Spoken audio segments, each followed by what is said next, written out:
Многу работа, малку пари, незадоволни земјоделци. Ова накратко е животната приказна на речиси сите тутунопроизводители од регионот. Најтешката работа е тутуно. Се додека да го остасаш, многу работа има. Треба да го сееш, да го вадеш, да го посадуваш по нивите, да го копаш, да го береш после. Многу работа. Ова беше причина што само оваа година површините со тутун во Штипско-Карвинскиот регион се намалени речиси за половина. Нормално во овој дел од државата досега се садеа околу 100 хектари со тутун, додека оваа година не беа засадени ни 60% од површините.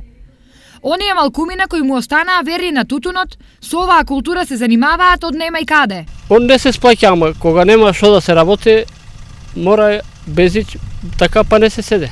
Околу 40 семејства од јуручките села во Карвинско живееја исклучиво од производство на тутун. Лани нивниот број се намали на 30, а годинава можно е нив да ги има уште помалку. Веќе 6 години поред тутунопроизводството во регионот оди надолу. Последен пат тутунарите беа задоволни во 2010 година, кога добија и добра цена и добри субвенции. Од тогаш наваму тутунарите се жалат на неправилна проценка на тутунот, намалување на класите и ненавремена и нереална исплата. Резултатот е континуирано незадоволство и масовно откажување од производството на тутун.